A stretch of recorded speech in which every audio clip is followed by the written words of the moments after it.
நைட்டெல்லாம் மழை பெஞ்சிட்டே இருந்ததுனால காலையில் மொட்டை மாடி போய் பார்த்தா நிறைய தண்ணி தேங்கி தான் இருந்தது. இது தண்ணி எடுத்ததுக்கப்புறம் இப்போ நான் எடுத்த வீடியோ. அதுக்கு முன்னால் தண்ணி நிறைய தேங்கி இருந்தது. மழையும் வேறு பேஞ்சிட்டு இருந்ததுனால கையில் குடையும் வச்சுருந்ததுனால என்னால் வீடியோ சரியாக எடுக்க முடியல. எப்படினாலும் நம்ம காவாவில் இலை போய் அடைக்க தான் செய்யுது. சின்ன சின்ன குப்பைகள் இலைகள்லாம் ஏற்கனவே தொட்டிக்கு அடியில் இருக்கிறதுலாம் எப்படினாலும் அந்த காவாக்கிட்ட போய் எல்லாம் மொத்தமாக சேர்ந்து ஒன்றா நின்றுக்குது. தண்ணி அவ்வளோ தண்ணி தேங்கி இருந்தது. இதில் மண்புழு வேறு வெளியிலலாம் வந்து சில இடத்துல மண்புழுவும் போய்கிட்டு இருந்தது.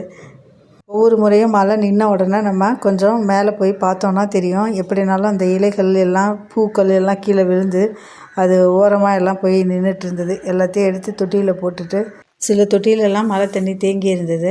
நம்ம எந்த தொட்டியில் மழை தண்ணி தேங்கி இருக்குன்னு மழை பேஞ்சு முடிஞ்சதுக்கப்புறம் மொட்டை மாடியில் வந்து ஒரு வாட்டி செக் பண்ணோன்னா தண்ணி தேங்கி இருந்ததை நம்ம வடிய விடணும். வடிய விடலைன்னா நம்ம அதில் இருக்க அந்த மண்புழுக்கள் எல்லாம் வெளியே வந்துடுது. வெளியே வந்து அது காவால் போயிடுது.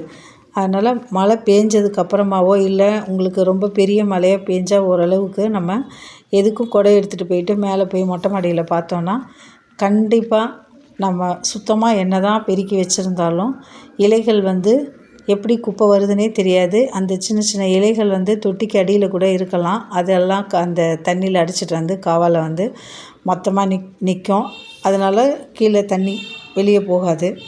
ஒவ்வொரு தொட்டியும் நம்ம கண்டிப்பாக பார்க்கணும். ஏன்னா சில தொட்டியில் இது போல் தண்ணி நிற்கும். இதில் நிறையா தண்ணி இருந்தது. அதை வடித்து விட்டதுக்கப்புறம் வச்சுருக்கேன். நான் தண்ணி தேங்காத மாதிரி இருக்கணும். ஒவ்வொரு தொட்டியும் நம்ம செக் பண்ணி மாடி தோட்டத்தில் நம்ம ஸ்டாண்டு வச்சும் யூஸ் பண்ணலாம். ஆனால் இப்போதைக்கு நம்ம எதுவும் ரொம்ப செலவு வேண்டாம் அப்படின்னு சொல்லிட்டு நம்ம ஒரு தொட்டிக்கு அடியிலையும் தேங்காய் யூஸ் பண்ணதுக்கப்புறமா கிடைக்கிற கொட்டாங்குச்சி எடுத்து வச்சாலே எல்லா தொட்டிக்கும் அந்த கொட்டாங்குச்சியே ஸ்டாண்டு மாதிரி யூஸ் பண்ணிக்கிற மாதிரி இருக்குது.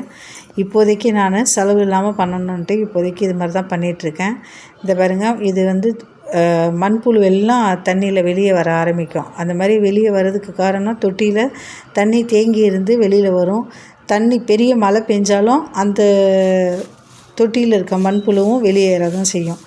நம்ம ஓரளவுக்கு மழை பெய்கிற டைமில் எல்லா சத்துக்களும் தண்ணியில் போகிற மாதிரி அதில் இருக்க அந்த மண்புழுக்களும் சில டைமு இது போல் தான் வெளியில் வந்துடும். நம்ம அதெல்லாம் கொஞ்சம் பார்த்து குப்பையெல்லாம் அள்ளி போட்டுட்டு மண்புழுவெல்லாம் எடுத்து நம்ம கண்ணுக்கு தெரிகிற மண்புழுவெல்லாம் எடுத்து நம்ம தொட்டிக்குள்ளேயே போட்டுடலாம். மாடி தோட்டத்தில் நமக்கு ஒரு நாளும் ஒரு புது அனுபவங்கள் நமக்கு கிடைச்சிக்கிட்டே இருக்கும். மாடி தோட்டத்தை நம்ம எப்பயும் சுத்தமாக வச்சுக்கணும். சுத்தமாக வச்சுக்கிட்டால் தான் நிறைய கொசுக்களோ பூச்சிகளோ சேராமல் இருக்கும். தோட்டத்தில் நம்ம ஒவ்வொரு தொட்டிலையும் ஒவ்வொரு விதமான பூச்சிகள் இருக்க தான் செய்யும். ஒரு தொட்டியில் மாவு பூச்சி இருந்தால் இன்னொரு தொட்டியில் அஸ்வினி பூச்சி இருக்கும். அதனால் நம்ம ஒவ்வொரு தொட்டிலையும் நம்ம பார்க்கணும். அப்படி பார்க்கும்போது மட்டும்தான் நம்மளால் ஓரளவுக்கு பூச்சிகளையும் கட்டுப்படுத்த முடியும். மாடி தோட்டம் அமைக்கிறதுனால நமக்கு வாரத்தில் 3 நாள் காய்கறியும் 2 நாள் கீரையும் நமக்கு கிடச்சிருது.